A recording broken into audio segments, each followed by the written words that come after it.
Saludos, muy buenas tardes y bienvenidos a un espacio que yo creo que ya es tradicional en la radio de la Universidad de Salamanca, que es el espacio en que entrevistamos al compañero Alberto Sansegundo, que durante, creo ya, una buena cantidad de temporadas viene siendo la persona encargada de la inauguración oficial del máster de secundaria, de dar la conferencia inaugural. Y creo que este año, Alberto, va a suceder lo mismo, ¿no? Y además la tenemos ya ahí a la vuelta de la esquina.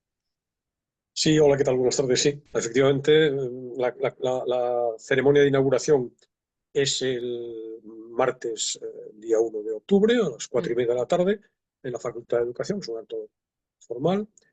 Va a estar la señora delegada del rector para posgrado y formación. También está Ujú.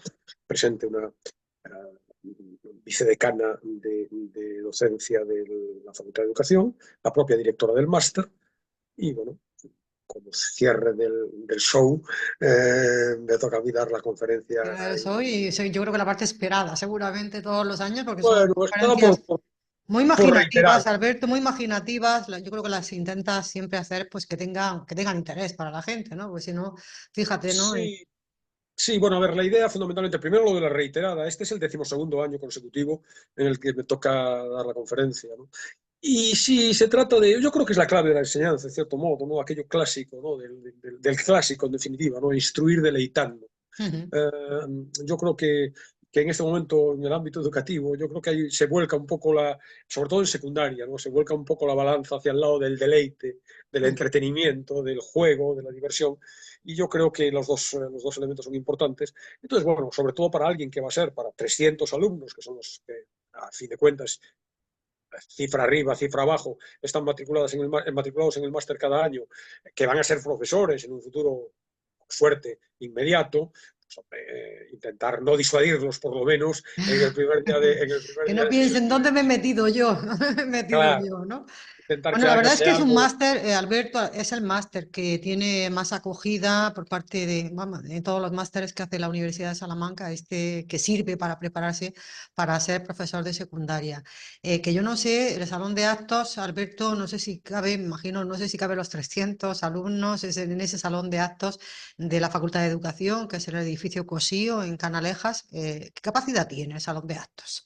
Sí, andará por 200 y pico, ¿no? Entonces, bueno, ocupan normalmente, si van todos, hay que contar que, claro, fíjate que en el máster hay como, me parece, este año no sé cuántas, un poco menos, ha habido 3.000 preinscripciones, que luego acaban fraguando en solo 300 inscritos, porque Mm. los chicos se matriculan en diferentes másteres en diferentes ciudades y luego eligen, ¿no? Por tanto, de estos 300, algunos incluso se están matriculando el lunes, ¿no? O sea, se han estado matriculando el lunes. Entonces, no todos van a estar, y los que van, que son muchos, llenan evidentemente los asientos e incluso se sientan, se sitúan en los pasillos, algunos están de pie. Efectivamente, sí, sí, se llena. Siendo amplio el salón de actos, no da para tantos, ¿no? Bueno, Alberto, ¿y cómo es tu puesta en escena? Bueno, al final se trata de comunicar, pero entretener también, que aquello resulte de interés. No sé si sales ahí, como se suele decir, a puerta fría, te sientas ahí y dices la conferencia, o te sirves de otro tipo de recursos. Supongo que sí, ¿no? Claro, vamos a ver, yo sí defiendo primero. Es decir, yo creo que una clase, una conferencia también, evidentemente, pero una clase convencional, en donde explicas las ecuaciones de segundo grado, imaginemos, es un acto de comunicación. Y por tanto, todos los elementos que redunden en beneficio de esa comunicación hay que tenerlos en cuenta. La postura, la posición del profesor en el aula, a mi juicio, es un elemento pedagógicamente relevante. Obviamente no tan relevante como los contenidos que seleccionas, las estrategias educativas, pero es un contenido que hay que tener en cuenta. Entonces, la idea de comunicación significa que alguien que habla no es responsable solamente de soltar lo que quiere contar, sino que es responsable de que eso llegue. Por tanto, insisto, de utilizar, justamente desde mi lógica, todos los recursos posibles. Entonces, la cercanía con el auditorio es un elemento fundamental en una clase. Esa cercanía es una cercanía física, en ese sentido una mesa funciona como, y no digo nada en contra de el que se sienta en una mesa y explica, ni mucho menos tampoco frente al que en una conferencia convencional se pone ante un atril y habla, ¿no? Pero en principio son elementos son barreras de comunicación, tenues barreras de comunicación que evidentemente se pueden soslayar, pero yo prefiero la cercanía. Por tanto, yo estoy de pie, muy cerca no estoy ni siquiera en la tarima, no estoy ni siquiera en el estrado, debajo al nivel de los alumnos. Date cuenta que en el ámbito educativo, sobre todo en secundaria, no sé si ha tenido tanta repercusión en la universidad, ha habido en su momento un pequeño debate acerca de la conveniencia o no del uso de las tarimas. Porque la tarima representaba, en cierto modo, un modelo de enseñanza vertical, jerarquizado. El que sabe se sube encima de la tarima y el pueblo llano, por decirlo así, escucha abajo, ¿no? Yo creo que no necesariamente tiene esa No, desde transición, ¿no? luego que no, porque también hay más visibilidad y sobre todo Claro, en las clases de antes que había muchísimos alumnos, ahora yo creo que son más pequeñitas, hay más número de profesores por alumno que sucedía antes, cuando las clases eran inmensas, Alberto, o sea, pero fíjate que aún, por lo menos se veía, se veía el profesor, ¿no? Cuando que se aún subía ahí. ahora, en las clases que no son verticales, a mí me pasa, yo estoy de pie hablando, pero me canso. Y cuando me canso me siento. En el momento en el que me siento, automáticamente los alumnos de las diferentes filas empiezan a moverse, a desplazarse la cabeza en un lado o en otro para mantener el contacto visual conmigo. ¿Por Sí. qué? Porque es un acto de comunicación. No estoy soltando información de manera abrupta y fría. Estoy intentando trasladar un conocimiento que a mí me parece importante, subyugante realmente, intentar trasladarlo. Y eso exige, insisto, una determinada puesta en escena. Hay otro aspecto, aparte de estar de pie, digamos, en el medio del sarao.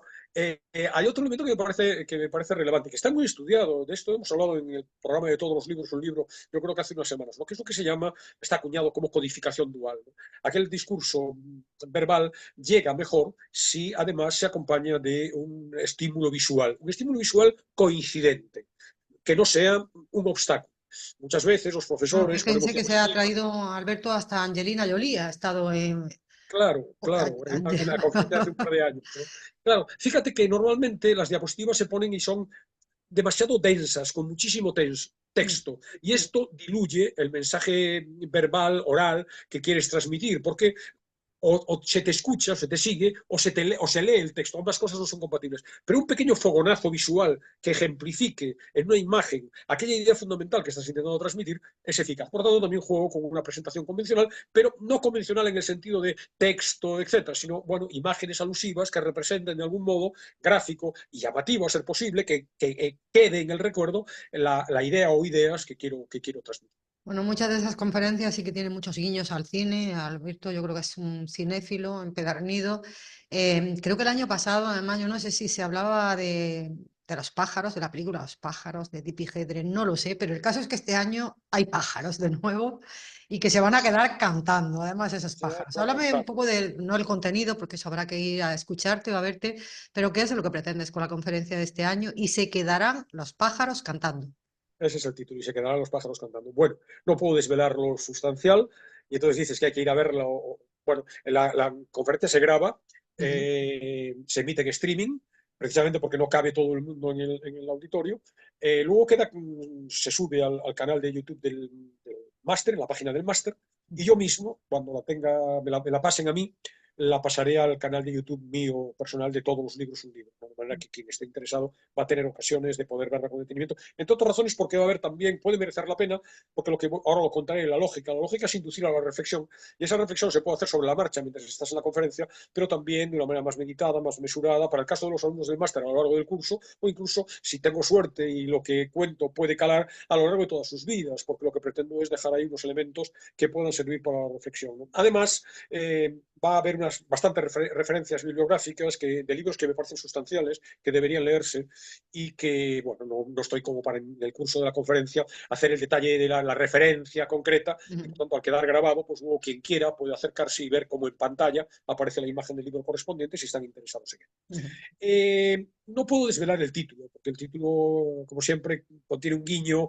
que mantiene un cierto suspense, y en este caso es muy revelador, y por lo tanto sí que puedo jugar con lo que has contado hace un momento, ¿no? Ha habido guiños en los títulos a Angelina Jolie, a Marilyn Monroe. He hecho una conferencia que era brócoli o hamburguesa, que mantiene Algunas sobre las gambas, ¿no? También. uno que era sexo, cajeras y gambas de Escocia, era el título. Siempre mantiene un elemento de intriga que solo se puede desvelar al final. En este caso concreto será al final. Pero sí que puedo avanzar un poco el planteamiento. El planteamiento tiene que ver con el contexto.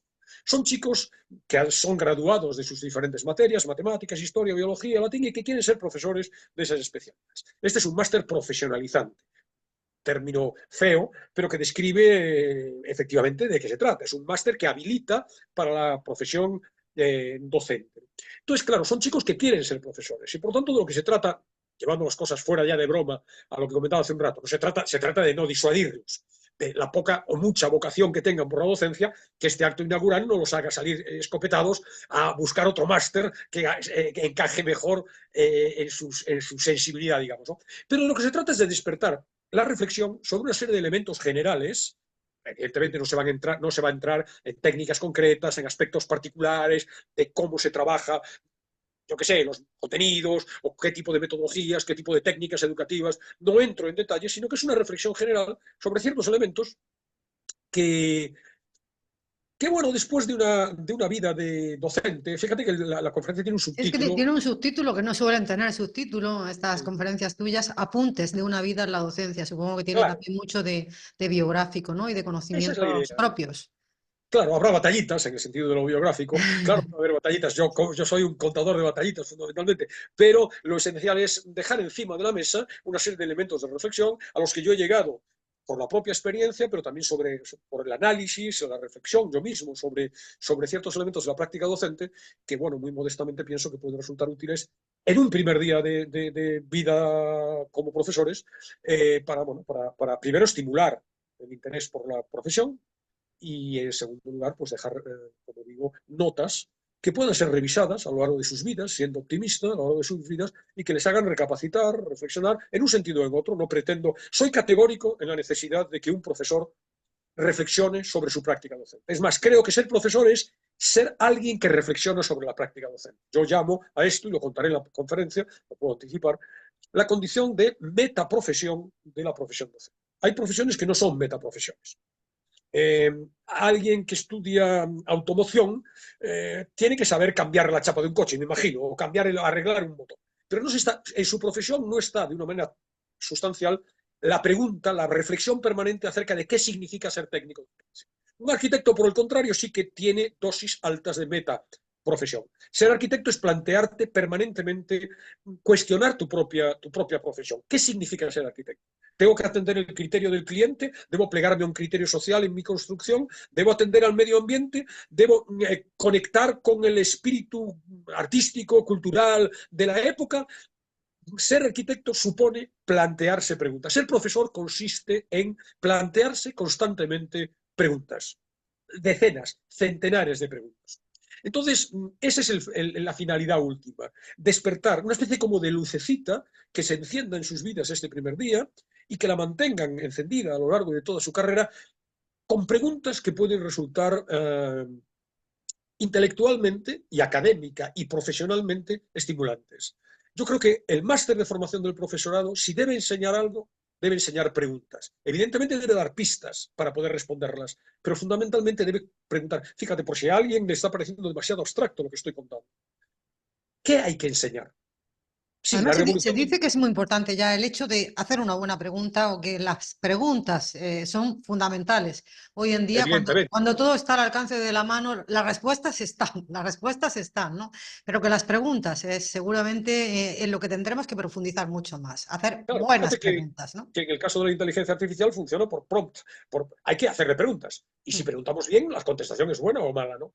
No, yo creo que preguntarse es preguntarlo todo. Es decir, un profesor se lo tiene que preguntar todo porque no puedes dar por hecho nada. No es llegas allí y sueltas el rollo de matemáticas, de historia, de lengua.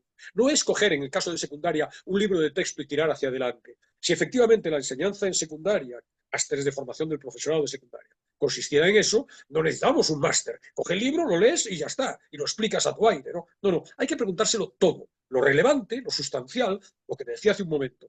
¿Qué contenidos? Tengo que explicar la revolución industrial. Ya, pero ¿qué selecciono? ¿Con qué criterio? ¿Cuánto tiempo le dedico a cada cosa? ¿Con qué grado de profundidad? ¿Qué métodos educativos? ¿Cuál es la mejor forma de que llegue a nuestros alumnos aquello que quiero que aprendan sobre la revolución industrial? ¿Qué deben haber aprendido y, por lo tanto, qué debo preguntar en un sistema de evaluación? ¿Cómo lo pregunto? ¿Un test es una fórmula adecuada para medir lo que quiero medir de conocimiento de mis alumnos? Como son infinidad de preguntas, y estoy hablando de lo sustancial. Luego está lo menos relevante, pero que también hay que preguntárselo. Bueno, ¿y ¿Qué vas a hago? dar respuestas, Alberto? ¿Vas a dar respuestas No, no, no, no. en esa Sí. conferencia? voy a dar sugerencias, hilos, vías, para preguntárselo bien preguntado. Y por supuesto, tienen un máster de un año y tienen una vida por delante, porque que no se crea nadie, ni siquiera los implicados en el asunto, ni siquiera los responsables del asunto de la Facultad de Educación, no se crea que, por muy profesionalizante que sea el máster, después de un año de máster, uno sale sabiendo ser profesor. No es así. A lo mejor en el caso de la automoción sí puede ser, porque has aprendido unos protocolos que te permiten cambiar la chapa o modificar el motor del coche. Pero aquí no es así. Es decir, aquí hay una gran parte de tu conocimiento que vas a adquirir en la experiencia cotidiana, ¿no? La idea de las preguntas, de que hay que preguntarse y de sugerir vías acerca de cómo preguntarse y cómo responderlas, a mí me parece suficientemente válida, significativa, para, sin entrar en los detalles, despertar ese interés, esa lucecita, digo, que tiene que estar encendida y decir, oye, que un chico de repente ahora, ¿qué hago con la ortografía en clase? ¿La valoro, no la valoro, la corrijo, no la corrijo? ¿Cómo actúo ante ella? Es una pregunta que tiene que tener un marco de referencia para poder contestarte. No contestas. Yo esa respuesta la tendría clarísima, ¿no? Claro, pero fíjate, Elena, que yo puedo tenerla clara también en un sentido o en otro, pero el problema es que lo tendría claro, muy probablemente más en tu caso, porque no te dedicas a esa profesión, lo tendrías claro a partir de un pálpito, de una intuición que puede ser más o menos acertada. Lo que yo quiero plantear es que no podemos decidir en el aula de cara a los chicos, todas estas preguntas, por supuesto las sustanciales, qué contenidos, cómo evalúo, etcétera, pero también las triviales, qué hago con la ortografía, cuál es el léxico del profesor en el aula, cuál es la posición que debe adoptar. No se pueden tomar decisiones intuitivas a partir del ensayo-error. Hay que tener un entramado, un marco de referencia general, y de ese marco es del que quiero hablar en la conferencia. Y no sé si con mucho espíritu crítico, Alberto, porque tú hablas de educación, has hablado mucho de educación aquí también en la radio y al hilo de libros que nos has presentado, que tienen como tema principalmente la educación y que te has mostrado crítico en determinados aspectos de cómo va caminando la educación hoy en día. No sé, supongo que también ese espíritu crítico con respecto a determinadas cuestiones que tienen que ver con la educación, no sé si van a trascender también en esa conferencia, Alberto.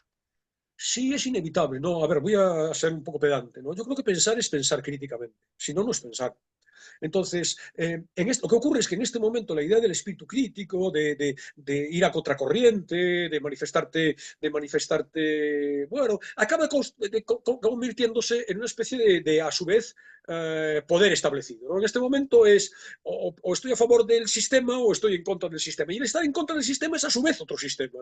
Yo creo que pensar es pensar críticamente. Y por lo tanto, si tú piensas con toda la nobleza de espíritu posible, con toda la solvencia de las fuentes que manejas para auxiliar tu pensamiento, debes pensar con naturalidad. Y eso a veces estará a favor de la tradición y a veces estará a favor de la innovación. Unas veces estará a favor de las propuestas del poder hegemónico en el momento y otras veces estará en contra. Yo creo que pensar es pensar críticamente, sin apriorismos, no porque lo sostenga el poder, no porque lo sostenga quien está en contra del poder, tienen más o menos valor, ¿no? Intentar analizar con espíritu crítico, con honradez intelectual, con humildad intelectual, y esa humildad intelectual te lleva a manejar fuentes solventes, no creerte, como decíamos hace un momento, mi mera intuición, mi mero pálpito. Yo claro que tengo mi pálpito con respecto a lo que debo hacer con mis alumnos. Imagínate en secundaria un alumno díscolo. El pálpito está clarísimo, le corto la cabeza, pero claro, es evidente que no puedo dejarme llevar por el pálpito. Hay que estudiar, hay que leer. Entonces, ese es el planteamiento, ¿no? El planteamiento es, evidentemente, que en algunos casos yo tengo una opinión, no una opinión, porque una opinión es discutible, ¿no? Es algo más que una opinión, una idea formada, fundada, bien sustentada, que no está a favor de las tendencias hegemónicas dominantes hoy en la mayor parte de los ámbitos relacionados con la educación, es decir, facultades de educación, cursos de formación del profesorado y claustros de profesores e incluso la práctica diaria de las aulas. Hace unos días, en Todos los libros un libro, presentaba un libro que habla precisamente de esto, de edumitos, ¿no? Mitos educativos que prosperan, no se sabe muy bien por qué, y que no tienes por qué estar de acuerdo con ellos, sobre todo cuando la mejor ciencia sobre el asunto te dice, esto es una falsedad, esto es una falacia. Entonces, en ese sentido sí que habrá elementos de espíritu crítico, pero yo no tengo una voluntad explícita de manifestarme a favor o en contra de una determinada política, ¿no? Yo pienso, intento, como digo, buscar referentes solventes, consistentes, robustos desde el punto de vista intelectual y además en la medida que pueda, y casi siempre es así, contrastables con mi propia experiencia, con las deducciones. Es una experiencia muy amplia. Son 45 años dando clases yo.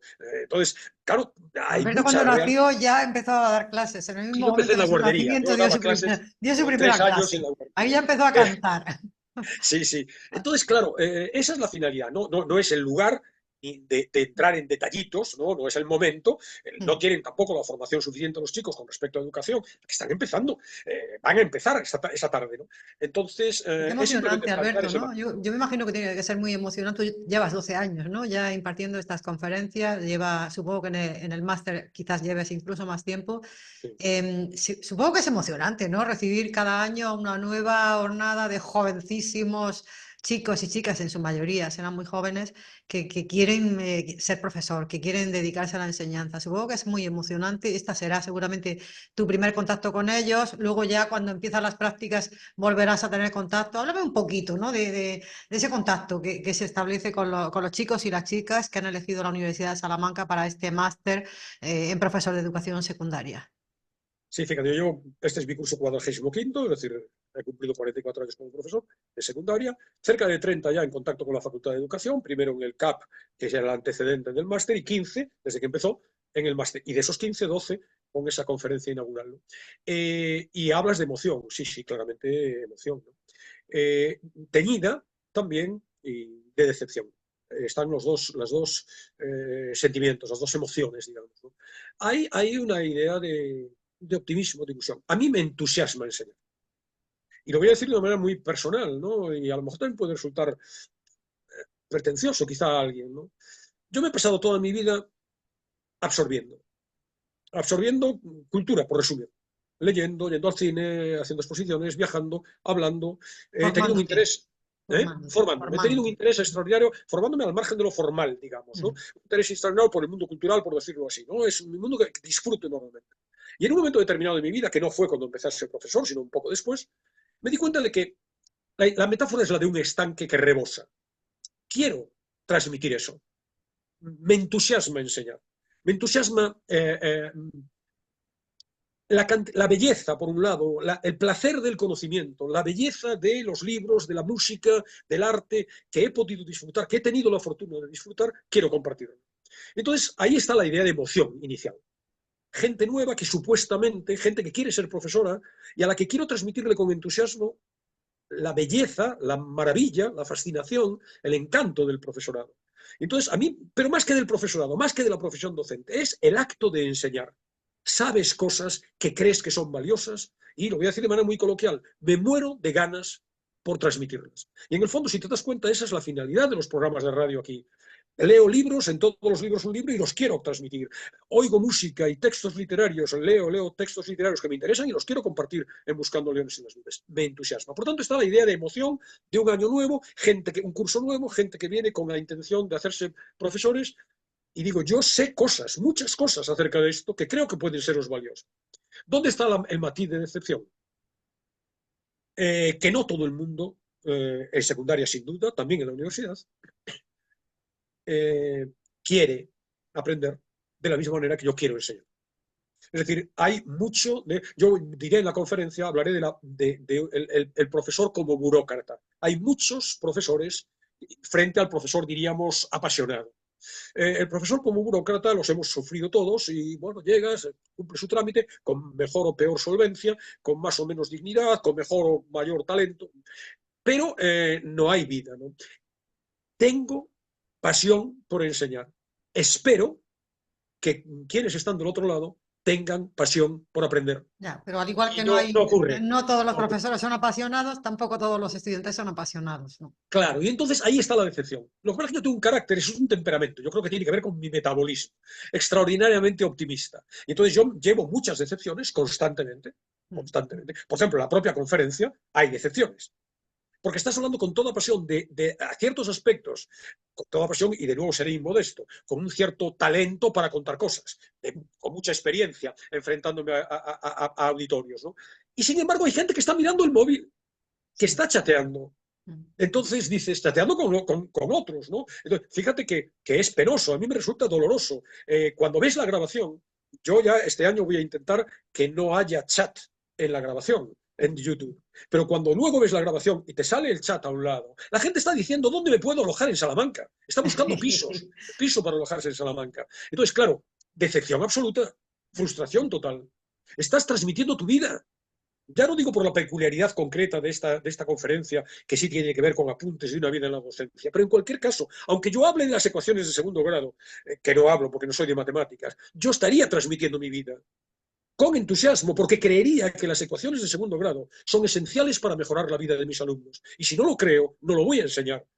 Entonces, que haya gente que crea que eso es un acto académico frío, en donde viene alguien a echarme el rollo sobre las ecuaciones de segundo grado, que solo sirven para que si me las memorizo, apruebe los exámenes correspondientes y me den el título, eso para mí es Bueno, extraordinariamente pero a mí decepcionante. me consta que ha habido antiguos alumnos que quieren venir también este año y otros años posteriores a escuchar tu Es el conferencia o consuelo, tu alocución o como quieras llamarlo. es O el sea consuelo que para muchas personas sí que resulta de muchísimo interés. claro, Creo además que se pasa muy bien en creo esas que qué conferencias. profesor no recuerda luego, bueno, pues sí, hombre, me encontré por la calle uno que me dijo, oye, tus clases despertaron en mí el interés por Sí, sí, matricularme sí. en esto o en aquello otro, o por ser profesor. Sí, efectivamente, tienes feedback, a veces positivo, ¿no? Pero créeme, la decepción está muy presente y me imagino, no lo sé, que por ejemplo en el ámbito de secundaria, esas decepciones, esa distancia, ese rechazo, esa, en algunos casos hostilidad de los alumnos, en secundaria estoy hablando, puede provocar la decepción, el desánimo e incluso el abandono de la profesión por parte de algunos profesionales que Sí, no porque tengan yo este creo que ocurre temperamento también mío. una cosa con este máster, Alberto, y es que lo hace mucha gente también por sí, quiero decir, no con vocación de dedicarse a la enseñanza, sino decir, bueno, ahí pongo otra posibilidad, ¿no? Para mi futuro profesional. Hay mucha gente que no va con esa vocación, ¿no? De ser Claro, docente. bueno, depende del tipo de especialidad. Es decir, hay especialidades que están abocadas prácticamente profesionalmente, el futuro profesional, es decir, en este momento, y con todo el respeto, filosofía, filologías, etcétera, no hay salida, nada más que, bueno, hay alguna, sí, puedes, como filólogo, que te contrate una empresa de inteligencia artificial para trabajar el lenguaje de los algoritmos, pero es una excepción, es decir, la mayoría, la salida profesional Son mayoritaria de estas oposiciones casi siempre. es la enseñanza y por lo tanto están ahí porque quieren estar. Esto era más frecuente en el pasado, en el CAP. Primero porque era menos tiempo, segundo porque era menos caro.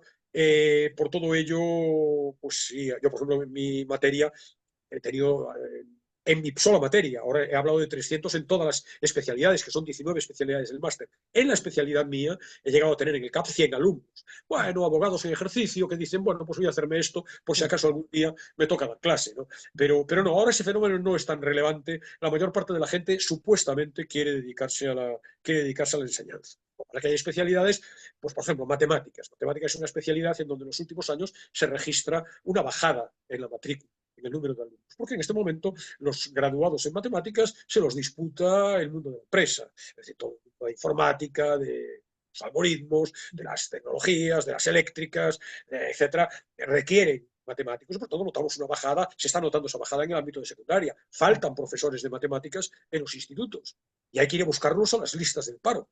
Ya no, ni siquiera las listas que hay de interinidad, de, ¿sabes? Las bolsas de empleo que se dan en la enseñanza y en la sanidad públicas, esas bolsas ya empiezan a no funcionar en matemáticas porque no hay gente.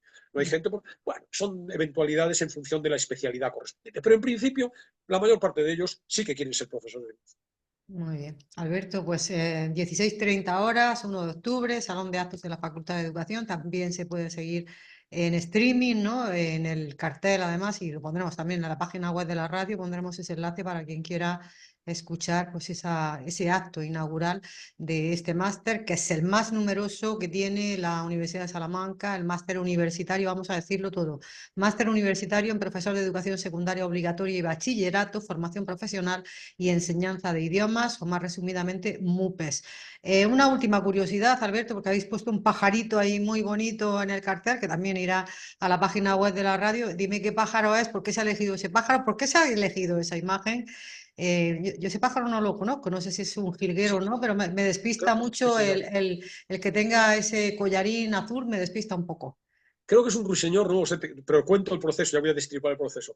Yo normalmente cuando diseño la conferencia, diseño también un cartel que pueda ser representativo, ¿no?